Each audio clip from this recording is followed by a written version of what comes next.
Part 2. From Rousseau to the Present Day. Chapter 18. The Romantic Movement. From the latter part of the 18th century to the present day, art and literature and philosophy and even politics have been influenced, positively or negatively, by a way of feeling which was characteristic of what, in a large sense, may be called the Romantic movement. Even those who were repelled by this way of feeling were compelled to take account of it, and in many cases were more affected by it than they knew. I propose in this chapter to give a brief description of the Romantic outlook, chiefly in matters not definitely philosophical, for this is the cultural background of most philosophic thought in the period with which we are now to be concerned. The Romantic movement was not, in its beginnings, connected with philosophy, though it came before long to have connections with it. With politics, through Rousseau, it was connected from the first. But before we can understand its political and philosophical effects, we must consider it in its most essential form, which is as a revolt against received ethical and aesthetic standards. The first great figure in the movement is Rousseau, but to some extent he only expressed already existing tendencies. Cultivated people in 18th century France greatly admired what they called la sensibilité, which meant a proneness to emotion, and more particularly to the emotion of sympathy. To be thoroughly satisfactory, the emotion must be direct and violent and quite uninformed by thought. The man of sensibility would be moved to tears by the sight of a single destitute peasant family, but would be cold to well-thought-out schemes for ameliorating the lot of peasants as a class. The poor were supposed to possess more virtue than the rich. The sage was thought of as a man who retires from the corruption of courts to enjoy the peaceful pleasures of an unambitious rural existence. As a passing mood, this attitude is to be found in poets of almost all periods. The exiled duke in As You Like It expresses it, though he goes back to his dukedom as soon as he can. Only the melancholy Jaques sincerely prefers the life of the forest. Even Pope, the perfect exemplar of all that the Romantic movement rebelled against, says, "Happy the man whose wish and care a few paternal acres bound, content to breathe his native air on his own ground." The poor, in the imaginations of those who cultivated sensibility, always had a few paternal acres, and lived on the produce of their own labor without the need of external commerce. True, they were always losing the acres in pathetic circumstances, because the aged father could no longer work, the lovely daughter was going into a decline, and the wicked mortgagee or the wicked lord was ready to pounce either on the acres or on the daughter's virtue. The poor, to the Romantics, were never urban and never industrial. The proletariat is a 19th century conception, perhaps equally romanticized, but quite different. Rousseau appealed to the already existing cult of sensibility, and gave it a breadth and scope that it might not otherwise have possessed. He was a democrat, not only in his theories, but in his tastes. For long periods of his life he was a poor vagabond, receiving kindness from people only slightly less destitute than himself. He repaid this kindness in action, often with the blackest ingratitude, but in emotion his response was all that the most ardent devotee of sensibility could have wished. Having the tastes of a tramp, he found the restraints of Parisian society irksome. From him the Romantics learned a contempt for the trammels of convention, first in dress and manners, in the minuet and the heroic couplet, then in art and love, and at last over the whole sphere of traditional morals. The Romantics were not without morals. On the contrary, their moral judgments were sharp and vehement, but they were based on quite other principles than those that had seemed good to their predecessors. The period from 1660 to Rousseau is dominated by recollections of the wars of religion and the civil wars in France and England and Germany. Men were very conscious of the danger of chaos, of the anarchic tendencies of all strong passions, of the importance of safety and the sacrifices necessary to achieve it. Prudence was regarded as the supreme virtue. Intellect was valued as the most effective weapon against subversive fanatics. Polished manners were praised as a barrier against barbarism. Newton's orderly cosmos, in which the planets unchangingly revolve about the sun in law-abiding orbits, became an imaginative symbol of good government. Restraint in the expression of passion was the chief aim of education, and the surest mark of a gentleman. In the Revolution, pre-Romantic French aristocrats died quietly. Madame Roland and Danton, who were romantics, died rhetorically. By the time of Rousseau, many people had grown tired of safety and had begun to desire excitement. The French Revolution and Napoleon gave them their fill of it. When in 1815 the political world returned to tranquility, it was a tranquility so dead, so rigid, so hostile to all vigorous life, that only terrified conservatives could endure it. Consequently, there was no such intellectual acquiescence in the status quo as had characterized France under the Roi Soleil and England until the French Revolution. 19th century revolt against the system of the Holy Alliance took two forms. On the one hand, there was the revolt of industrialism, both capitalist and proletarian, against monarchy and aristocracy. This was almost untouched by Romanticism, and reverted in many respects to the 18th century. This movement is represented by the philosophical radicals, the free trade movement, and Marxian socialism. Quite different from this was the Romantic revolt, which was in part reactionary, in part revolutionary. The Romantics did not aim at peace and quiet, but at vigorous and passionate individual life. They had no sympathy with industrialism because it was ugly, because money-grubbing seemed to them unworthy of an immortal soul, and because the growth of modern economic organizations interfered with individual liberty. In the post-revolutionary period, they were led into politics gradually through nationalism. Each nation was felt to have a corporate soul, which could not be free so long as the boundaries of states were different from those of nations. In the first half of the 19th century, nationalism was the most vigorous of revolutionary principles, and most Romantics ardently favored it. The Romantic movement is characterized, as a whole, by the substitution of aesthetic for utilitarian standards. The earthworm is useful, but not beautiful. The tiger is beautiful, but not useful. Darwin, who was not a Romantic, praised the earthworm. Blake praised the tiger. The morals of the Romantics have primarily aesthetic motives, but in order to characterize the Romantics, it is necessary to take account not only of the importance of aesthetic motives, but also of the change of taste, which made their sense of beauty different from that of their predecessors. Of this, their preference for Gothic architecture is one of the most obvious examples. Another is their taste in scenery. Dr. Johnson preferred Fleet Street to any rural landscape, and maintained that a man who is tired of London must be tired of life. If anything in the country was admired by Rousseau's predecessors, it was a scene of fertility, with rich pastures and lowing kine. Rousseau, being Swiss, naturally admired the Alps. In his disciples' novels and stories, we find wild torrents, fearful precipices, pathless forests, thunderstorms, tempests at sea, and generally what is useless, destructive, and violent. This change seems to be more or less permanent. Almost everybody nowadays prefers Niagara and the Grand Canyon to lush meadows and fields of waving corn. Tourist hotels afford statistical evidence of taste in scenery. The temper of the Romantics is best studied in fiction. They liked what was strange: ghosts, ancient decayed castles, the last melancholy descendants of once great families, practitioners of mesmerism and the occult sciences, falling tyrants and Levantine pirates. Fielding and Smollett wrote of ordinary people in circumstances that might well have occurred. So did the realists who reacted against Romanticism. But to the Romantics, such themes were too pedestrian. They felt inspired only by what was grand, remote, and terrifying. Science of a somewhat dubious sort could be utilized if it led to something astonishing. But in the main, the Middle Ages, and what was most medieval in the present, pleased the Romantics best.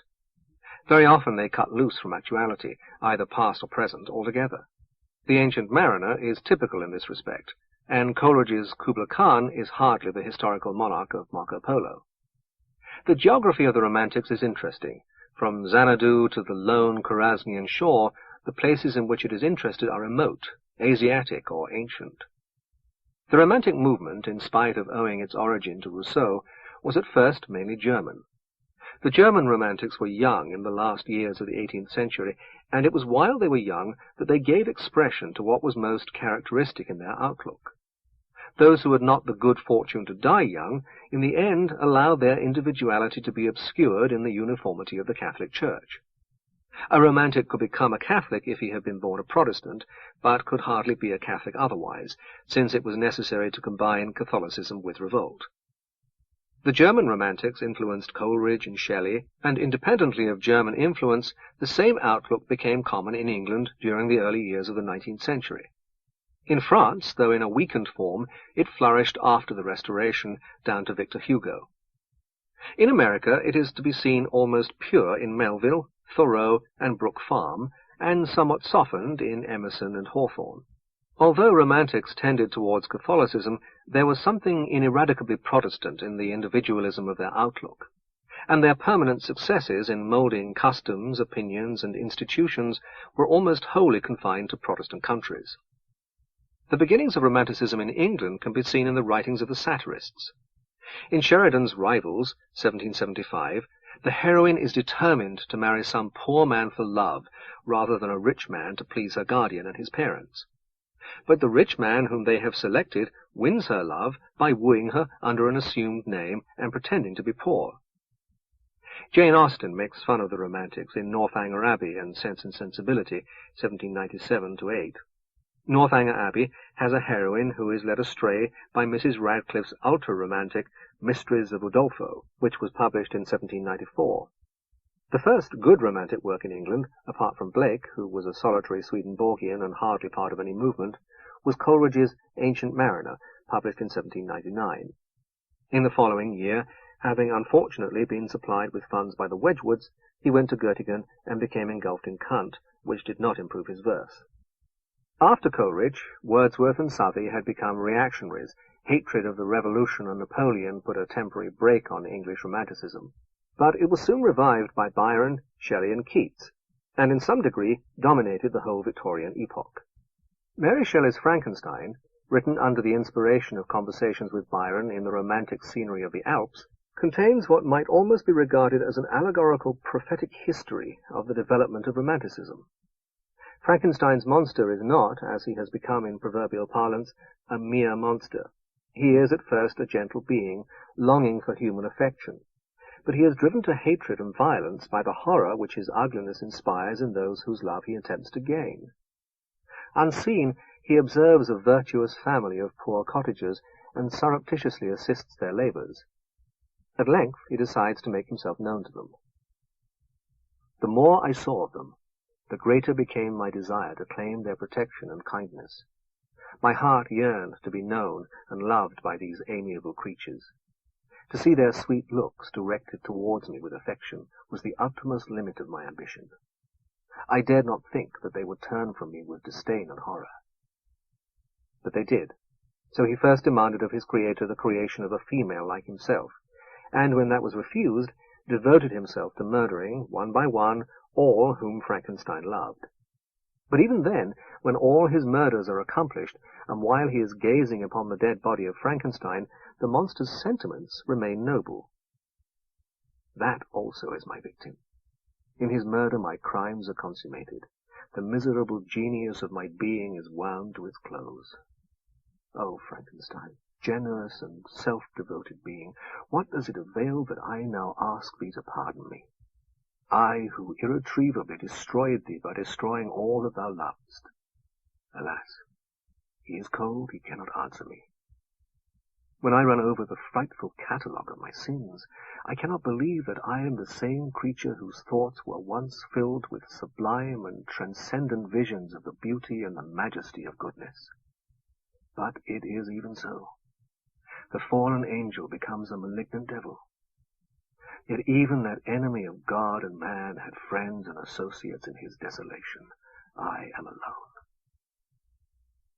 Robbed of its romantic form, there is nothing unreal in this psychology, and it is unnecessary to search our pirates or Vandal kings in order to find parallels. To an English visitor, the ex-Kaiser at Doorn lamented that the English no longer loved him. Dr. Burt, in his book on the juvenile delinquent, mentions a boy of 7 who drowned another boy in the Regent's Canal. His reason was that neither his family nor his contemporaries showed him affection. Dr. Burt was kind to him, and he became a respectable citizen, but no Dr. Burt undertook the reformation of Frankenstein's monster. It is not the psychology of the Romantics that is at fault. It is their standard of values. They admire strong passions, of no matter what kind, and whatever may be their social consequences. Romantic love, especially when unfortunate, is strong enough to win their approval, but most of the strongest passions are destructive. Hate and resentment and jealousy, remorse and despair, outraged pride and the fury of the unjustly oppressed, martial ardor and contempt for slaves and cowards. Hence, the type of man encouraged by Romanticism, especially of the Byronic variety, is violent and antisocial, an anarchic rebel or a conquering tyrant. This outlook makes an appeal for which the reasons lie very deep in human nature and human circumstances. By self-interest, man has become gregarious, but in instinct he has remained to a great extent solitary. Hence the need of religion and morality to reinforce self-interest. But the habit of foregoing present satisfactions for the sake of future advantages is irksome, and when passions are roused, the prudent restraints of social behavior become difficult to endure.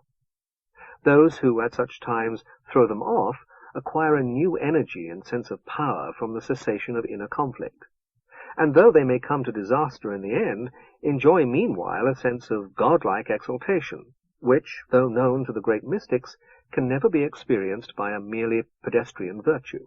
The solitary part of their nature reasserts itself, but if the intellect survives, the reassertion must clothe itself in myth. The mystic becomes one with God, and in the contemplation of the infinite feels himself absolved from duty to his neighbor.